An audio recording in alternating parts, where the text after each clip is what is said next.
Lucifer was created as one of the most powerful and beautiful beings among the angels. He is described in the Bible as an anointed cherub, indicating that he held a position of prestige and responsibility before God. In Ezekiel 28:12-15, Lucifer is portrayed as the seal of perfection, full of wisdom and beauty. He walked in God's garden and was adorned with precious stones. His creation was undoubtedly a divine masterpiece. Lucifer's perfection is directly linked to God's goodness. When God created the angels, including Lucifer, he made them good, beautiful, and full of purpose. Like all of God's creation, Lucifer was conceived without any flaw or tendency toward evil. His role as an anointed cherub was to guard and protect, a highly important function in the heavenly realms. The Bible makes it clear that God did not create evil, nor did he place any malice in Lucifer. This is evident in the fact that Lucifer was created perfect in all his ways. He had free will, but at the time of his creation, his heart was aligned with God's will. He was immersed in the divine presence and surrounded by God's glory. However, his physical and spiritual perfection came with tremendous responsibility. As a being of great power and beauty, Lucifer had the obligation to use his qualities to serve God and other celestial beings. His role as protector and guardian on God's holy mountain indicated that he held a leadership position among the angels, adding to his responsibility. The name Lucifer, which means light bearer, suggests that he was created to reflect God's glory in a special way. His title also identifies him as someone who brings light, wisdom, and clarity to God's creation. However, this inner light was corrupted when he chose to rebel against the Creator. Lucifer's story shows us that even the highest beings in divine creation, endowed with power and responsibility, have the potential to stray from their original purpose. This is not a flaw in the Creator, but a consequence of the free will that God gave to all his creatures. Lucifer's beauty and perfection did not prevent him from making a decision that led him away from God's light. Angels were created to serve and worship God. They are described as ministering spirits, sent to assist those who will inherit salvation, according to Hebrews 1:14. This means that in addition to worshiping God, they have the active role of serving humanity, acting as intermediaries and protectors. Lucifer, as one of the highest angels, had this leadership and protective role. In Psalm 103:20-21, we read that angels are mighty in strength and obey the voice of God. This reflects the hierarchical structure of the heavenly kingdom, where angels carry out tasks assigned by God. Lucifer, being an anointed cherub, was at the top of this hierarchy. His role as guardian suggests that he had a protective responsibility over something very important to God, possibly the divine throne itself. Angels, including Lucifer, were created to reflect God's glory and goodness. Their existence and purpose are intrinsically tied to God's will. They were not created to act autonomously or seek their own glory, but to be channels of God's will. In this context, Lucifer was created with the mission to protect and serve, but also to honor God in all his actions. The fact that Lucifer was one of the most powerful and glorious angels reinforces the idea that he had a significant role in the divine plan. He was not created to exalt himself, but to reflect God's greatness. His wisdom and beauty were given by God with the purpose of serving creation and strengthening celestial order. However, with great power came the temptation to use it for selfish ends. Lucifer's position was one of extreme responsibility. As an anointed cherub, he held authority among the angels. His mission was to maintain order and ensure that God's will was fulfilled. This role required obedience, humility, and total dedication to God, something Lucifer eventually abandoned as he sought his own power. Although angels, including Lucifer, were created to serve God, their spiritual nature granted them free will, the ability to choose between obedience and rebellion. It was this ability to choose that ultimately led Lucifer to deviate from his original purpose. His decision to rebel against God is key to understanding how a being created for good transformed into Satan. When God created the world, everything he made was good. Genesis 1:31 states that at the end of creation, God saw everything he had made, and it was very good. This includes the heavens, the earth, animals, humans, and of course, the angels. Goodness permeated all creation, reflecting God's own nature, which is perfectly good and just. The creation of angels, including Lucifer, was part of this good work. At no point did God introduce evil into creation. Everything that came from his hands was made with goodness and perfection. This means that at the time of his creation, Lucifer was a flawless being, perfectly aligned with God's will, and destined to serve and worship. God's goodness is a central theme throughout the Bible. He is not only the creator, but also the source of all goodness in the universe. Everything that is good comes from God, and any evil or corruption arises from separation from him. This is important to understanding Lucifer's fall, because the evil that arose in him did not come from God, but from his choice to turn away from divine goodness. God gave Lucifer, like all other celestial beings, the freedom to choose between following his commandments or disobeying them. This freedom of choice reflects God's love for his creatures, as he desires that love and obedience be voluntary, not forced. Without this freedom, Lucifer's goodness would not have been genuine, and his worship of God would have been mechanical. The Bible shows us that, in God's original plan, all creation existed in harmony. Heaven and earth were in perfect order, and the angels, including Lucifer, fulfilled their purpose with joy. There was no suffering, evil, or rebellion. However, this harmony was broken when pride entered Lucifer's heart, leading him to rebel against his creator. The goodness of God's creation remains a fundamental theme in understanding Lucifer's character before his fall. He was created good, but by turning away from God, he strayed from that original goodness. This reflects the biblical truth that evil is, in fact, the absence of God's goodness. When Lucifer chose to rebel, he distanced himself from that goodness, and with it, brought evil into his heart. The evil in Lucifer was not something that God created or planned, but something that was born within the angel himself. The Bible reveals that iniquity was found in Lucifer due to his pride and desire to exalt himself above God. Ezekiel 28:15 tells us that he was perfect in his ways from the day he was created until iniquity was found in him. This shows that evil was a product of Lucifer's internal corruption, not of his creation. The emergence of evil in Lucifer is closely linked to his conscious choice to rebel against God. As an anointed cherub, he held a position of great authority, but instead of using that authority to glorify God, he began to desire more power and position for himself. This desire became the root of his downfall. In Isaiah 14:13-14, we see how Lucifer, in his heart, said, "I will ascend to heaven. I will exalt my throne above the stars of God." Pride was the first step toward Lucifer's fall. He was not content with the honor and glory he already possessed, but sought to be like the Most High. This is the key point where evil began to manifest in him. The desire for power and self-sufficiency corrupted his original perfection, and this resulted in his fall. Pride, therefore, is the first sin that manifested in the universe. This pride also reflects how evil can arise even in the most perfect environments. Lucifer was not in a corrupt or immoral place. He was in heaven, surrounded by God's presence and the other angels.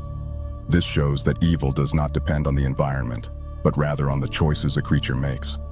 Lucifer had everything he needed to remain in God's goodness, but he chose to exalt himself. Lucifer's evil is a powerful lesson for all about the danger of pride and unchecked ambition. Just as he fell due to his desire to be like God, many humans also fall when they attempt to take on positions or powers that do not belong to them. Pride is the sin that often leads to destruction, both in the spiritual realm and in the human world. When Lucifer succumbed to pride and ambition, he distanced himself from God and consequently separated himself from all goodness. Evil, therefore, emerged as a consequence of this separation. Far from God's presence, Lucifer became Satan, the adversary. His name, which once meant light-bearer, now became synonymous with darkness and evil. One of the greatest gifts God gave both humans and angels is free will. This freedom of choice is essential for love and obedience to God to be genuine. God did not want to create beings that would obey him automatically like robots, but creatures who would choose to love and serve him. Both humans and angels, including Lucifer, were given this gift. Free will is central to Lucifer's story. He was created perfect, but with the capacity to choose his own path. His fall was not the result of a flaw in his creation, but of his conscious choice to rebel against God. If God had not given Lucifer free will, his worship and service would have been forced and not voluntary, nullifying the true value of obedience. God not only gave free will to the angels, but also to humans, as seen in the story of Adam and Eve. They too were created perfect and good, but with the ability to choose to obey or disobey God. In Genesis 2:16-17, God gave them a clear instruction. They could eat from any tree in the garden, except the tree of the knowledge of good and evil. This was a test of their freedom and their capacity to choose. This freedom of choice is not an indication that God wanted his creatures to sin, but rather that he desired that they love and obey him of their own free will. Free will, therefore, is a reflection of divine love. God knew that giving his creatures freedom involved the risk that they might choose evil, but he also knew that without this freedom, love and obedience would be empty. In Lucifer's case, he used his free will to rebel against God. His decision was made consciously and deliberately. He knew what he was doing, and yet he chose to turn away from God. This shows the importance and weight that free will carries. The decisions we make, whether good or bad, have eternal consequences. The free will given by God is a great gift, but with it comes the responsibility to use it wisely. Just as Lucifer chose the path of rebellion, humans also have the ability to choose between good and evil every day. God's invitation will always be for us to choose to follow his will, but he will never force that decision. This is the essence of true love. Lucifer's fall is one of the most significant events in the biblical narrative. Once a being of light and perfection, Lucifer transformed into Satan, the adversary, when he chose to rebel against God. This transformation was not immediate, but occurred gradually as he fed pride and ambition in his heart. Isaiah 14:12 describes his fall. "How you have fallen from heaven, O Lucifer, son of the dawn." When Lucifer decided to exalt himself above God, he was cast out of heaven. This expulsion symbolizes the rupture between him and God, as well as the loss of his exalted position. The name Satan means adversary or opponent, reflecting his new nature. He went from being the guardian of divine light to being the enemy of all that is good and holy. His rebellion not only distanced him from God, but also transformed him into a force of evil. Revelation 12:7-9 recounts the war that took place in heaven as a result of Lucifer's rebellion. Michael and his angels fought against Lucifer and his followers, and they were defeated and cast down to the earth. This shows that Lucifer was not alone in his rebellion. He managed to persuade a third of the angels to join him. These fallen angels were also expelled and became part of the realm of darkness. Lucifer's transformation into Satan is more than just a change of name. It reflects a profound change in his essence. Lucifer, the light bearer, became the very embodiment of darkness and deceit. He not only distanced himself from God, but also became the primary opponent of God's plan for humanity. Since his fall, Satan has dedicated himself to trying to turn people away from God, using lies and deceit. This transformation was a direct result of his choice to rebel. God did not transform him into Satan. It was Lucifer who made himself Satan through his actions. This is an important truth to understand. God creates beings good, but he also gives them the freedom to choose their paths. The evil we see in Satan is the result of his choice to turn away from God, not a flaw in God's creation. Lucifer's story teaches us that our choices have deep consequences.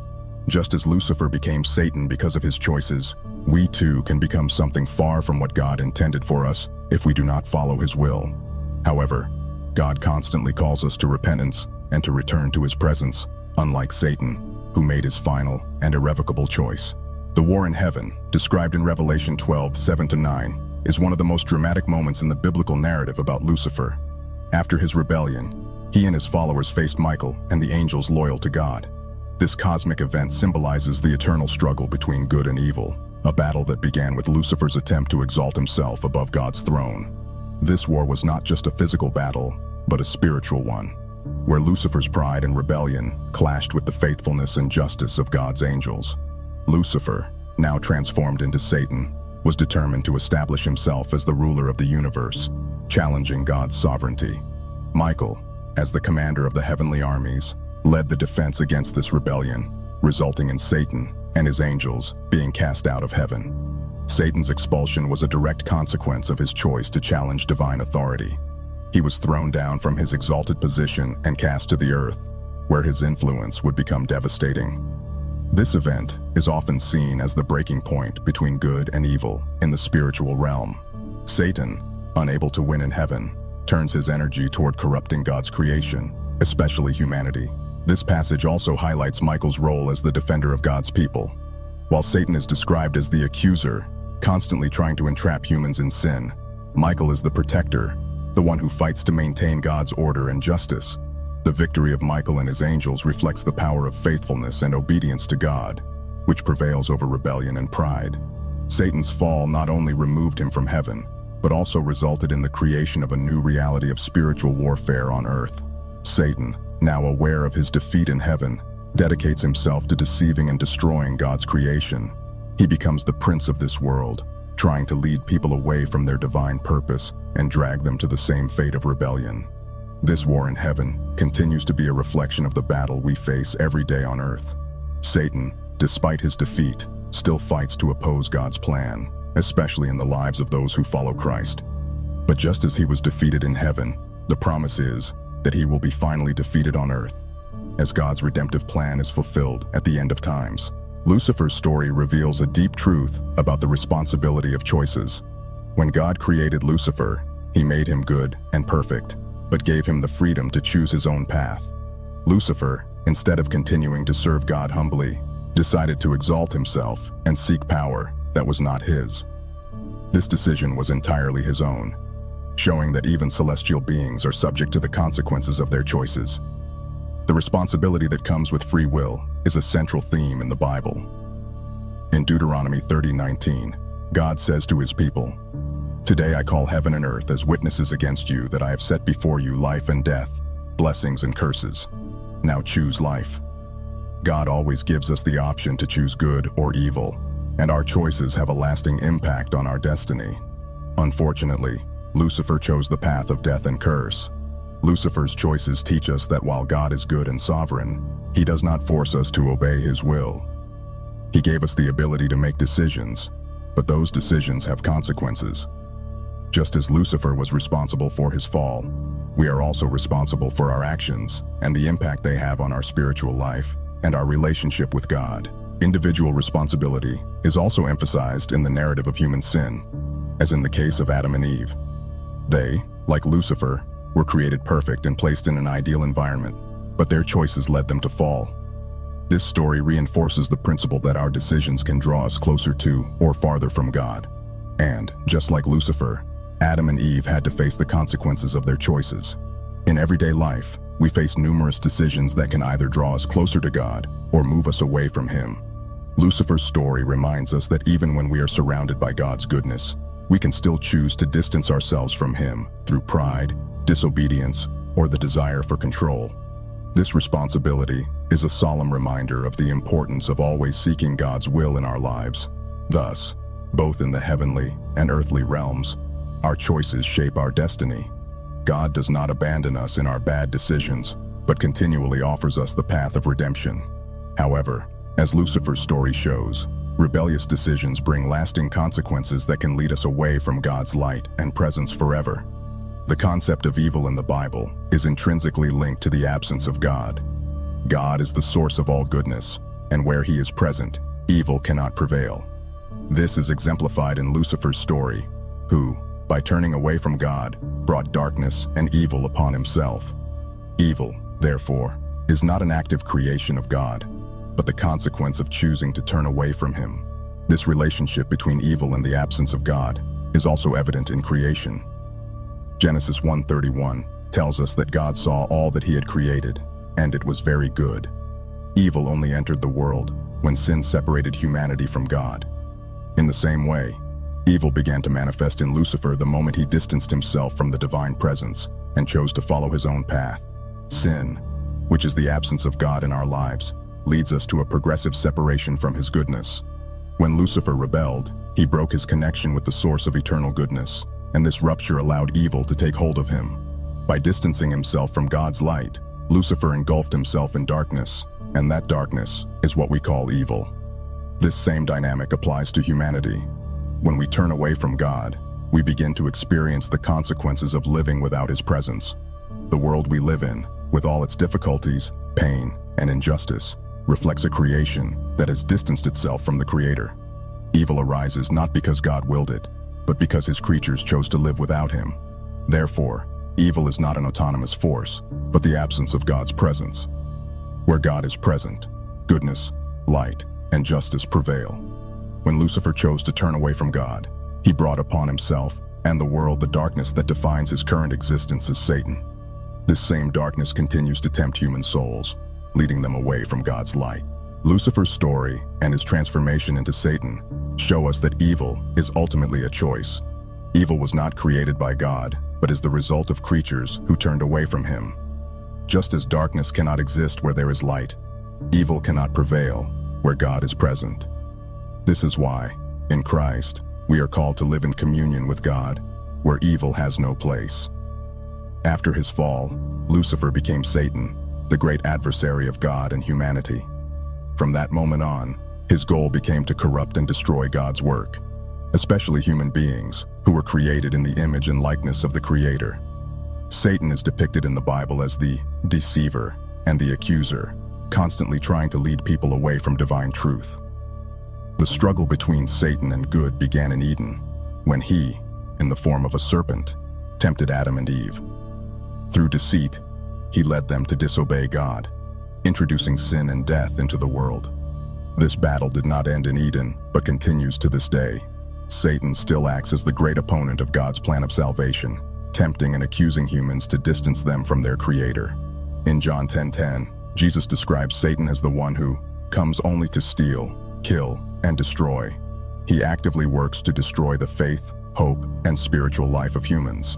However, Jesus also assures us that he came so that they may have life and have it abundantly. Thus, the struggle between good and evil continues, but Christ's power is greater than Satan's schemes. Satan's presence in the world serves to test our faithfulness to God. God allows Satan to continue operating until the end of time, not because he desires evil, but because he gives us the chance to choose between good and evil. Each temptation is an opportunity to reaffirm our trust in God and reject the adversary's lies. This is why spiritual warfare is a constant reality in the Christian life. Despite his activity in the world, the Bible is clear about Satan's ultimate fate.